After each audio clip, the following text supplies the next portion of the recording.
Okay, boys, we're going to do a new book. And this is a book that Oliver, your mama, and Theo, your daddy, really liked when they were little. And it's called Sylvester and the Magic Pebble. That's Sylvester, I think, right there.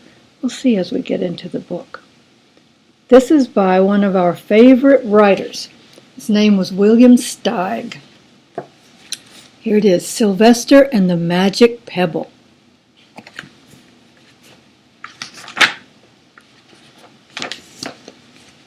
Sylvester Duncan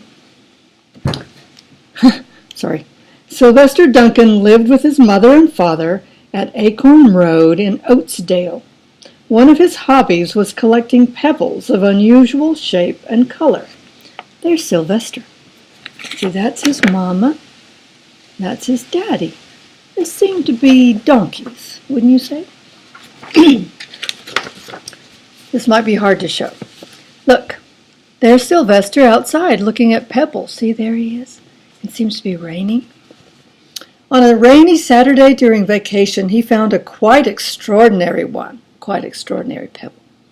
It was flaming red. See it right there? It's red. Shiny and perfectly round like a marble. As he was studying this remarkable pebble, he began to shiver, probably from excitement, and the rain felt cold on his back. I wish it would stop raining, he said.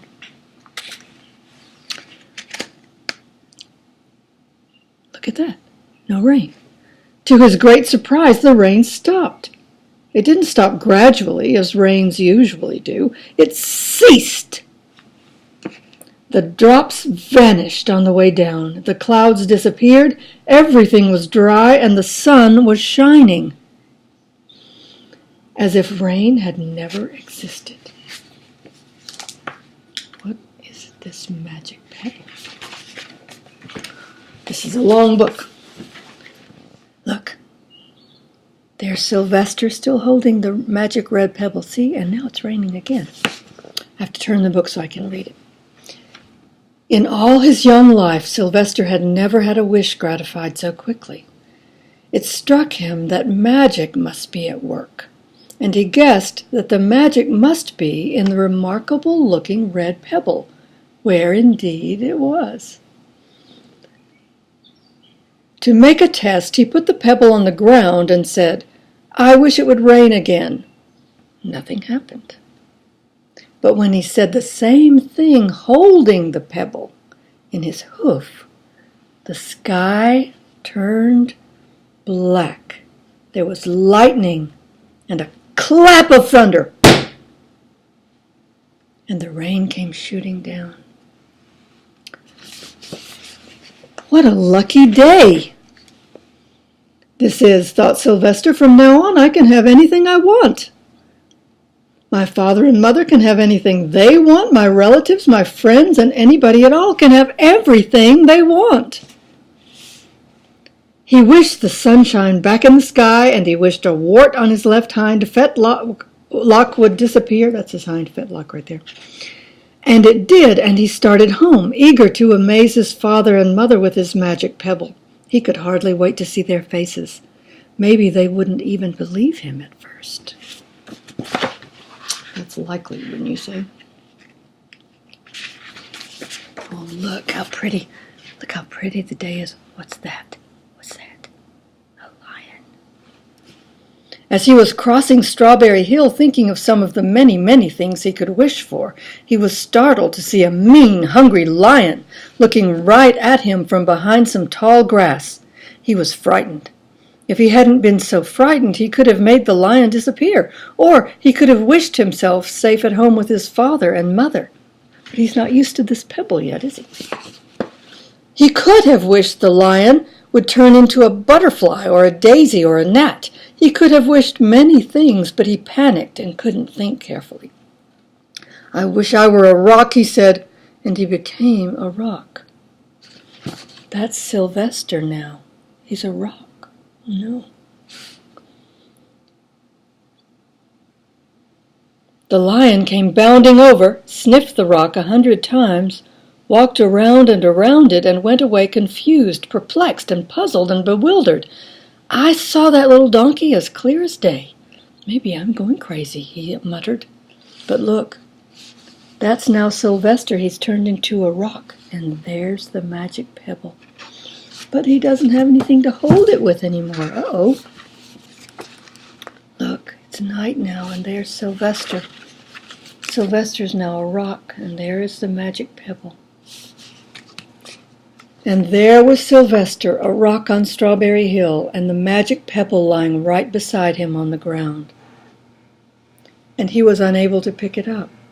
"Oh, how I wish I were myself again," he thought, but nothing happened. He had to be touching the pebble to make the magic work, but there was nothing he could do about it. His thoughts began to race like mad. He was scared and worried. Being helpless, he felt hopeless. He imagined all the possibilities, and eventually he realized that his only chance of becoming himself again was for someone to find the red pebble and to wish that the rock next to it would be a donkey. Someone would surely find the red pebble. It was so bright and shiny, but what on earth would make them wish that a rock were a donkey? The chance was 1 in a billion at best.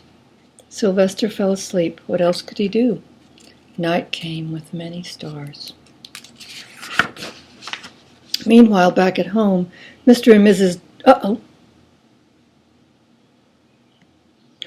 don't know what happened. Mr. and Mrs. Duncan paced the floor, frantic with worry. Sylvester had never come home later than dinner time. Where could he be? They stayed up all night wondering what had happened, expecting that Sylvester would surely turn up by morning. But he didn't, of course. Mrs. Duncan cried a lot, and Mr. Duncan did his best to soothe her. Both longed to have their dear son with them. "I will never scold Sylvester again as long as I live," said Mrs. Duncan, "no matter what he does." Her heart is broken. Her little boy is gone. At dawn, they went about inquiring of all the neighbors. Look. They talked with all the children, the puppies, the kittens, the colts, the piglets. No one had seen Sylvester since the day before yesterday. They went to the police. The police could not find their child. All the dogs in Oatsdale went searching for him. They sniffed behind every rock and tree and blade of grass, into every nook and gully of the neighborhood and beyond, but found not a scent of him. They sniffed the rock on Strawberry Hill, but it smelled like a rock. It didn't smell like Sylvester. After a month of searching the same places over and over again, and inquiring of the same animals over and over again, Mr. and Mrs. Duncan no longer knew what to do. They concluded that something dreadful must have happened, and that they would probably never see their son again, though all the time he was less than a mile away. They tried their best to be happy, to go about their usual ways, but their usual ways included Sylvester, and they were always reminded of him. They were miserable. Life had no meaning for them anymore. Look how sad they are. Mommy and Daddy Donkey without their baby boy.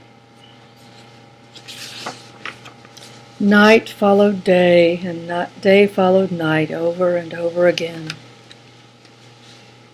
Sylvester on the hill woke up less and less often. When he was awake, he was only hopeless and unhappy. But still, there's the magic pebble, still lying right there beside him. That's Sylvester, now a rock. He felt he would be a rock forever, and he tried to get used to it. He went into an endless sleep. The days grew colder. Fall came, with the leaves changing color. Then the leaves fell, and the grass bent to the ground. Then it was winter. Look at the snow. See all the snow and the wolf howling, and somewhere under the snow, is the magic pebble. The winds blew this way and that. It snowed. Mostly the animals stayed indoors, living on the food they had stored up. One day a wolf sat on the rock that was Sylvester and howled because he was hungry. Then the snows melted. Look at spring again. The earth warmed up in the spring sun and things budded. See, there's the magic pebble still right where Sylvester left it, and there's Sylvester, still a rock. Leaves were on the trees again. Flowers showed their young faces. Then one day in May, Mr. Duncan insisted that his wife go with him on a picnic. "Let's cheer up," he said. "Let us try to live again and be happy, even though Sylvester, our angel, is no longer with us." They went to Strawberry Hill. Mrs. Duncan sat down on the rock. That's Mrs. Duncan. She's sitting on the rock that is her little boy. She doesn't even know it. Mrs. Duncan sat down on the rock. The warmth of his own mother sitting on him woke Sylvester up from his deep winter sleep. How he wanted to shout, "Mother, Father, it's me, Sylvester, I'm right here." But he couldn't talk. He had no voice. He was stone dumb. Mr. Duncan walked aimlessly about while Mrs. Duncan set out the picnic food on the rock, on her own son. Alfalfa sandwiches, pickled oats, sassafras salad, Timothy compote. Suddenly Mr. Duncan saw the red pebble. See? "What a fantastic pebble!" he exclaimed. Sylvester would have loved it for his collection. He put the pebble on the rock. They sat down to eat. Sylvester was now as wide awake as a donkey that was a rock could possibly be. Mrs. Duncan felt some mysterious excitement. "You know, Father," she said suddenly, "I have the strangest feeling that our dear Sylvester is still alive and not far away."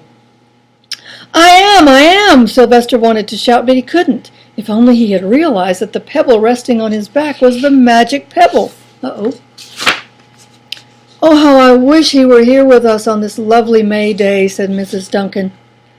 Mr. Duncan looked sadly at the ground. "Don't you wish it too, Father?" she said. He looked at her as if to say, "How can you ask such a question?"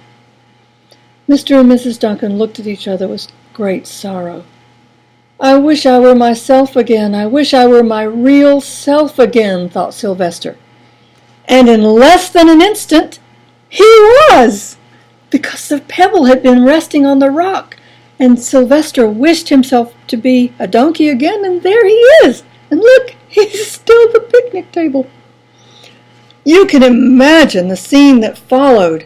The embraces, the kisses, the questions, the answers, the loving looks, and the fond exclamations. Look, the mommy and the daddy and the baby boy back together again. What could be happier than that? When they had eventually calmed down a little and had gotten home, Mr. Duncan put the magic pebble in an iron safe. Someday they might want to use it, but really, for now, what more could they wish for? They all had all that they wanted. Look, they have each other. And that's the end. Now that was a long book, and it had a kind of complicated story. I hope you like it. I think you might like it better when you're a little older, both of you, but maybe you'll like it now. And it has good pictures. And your parents can tell you all about what the story means.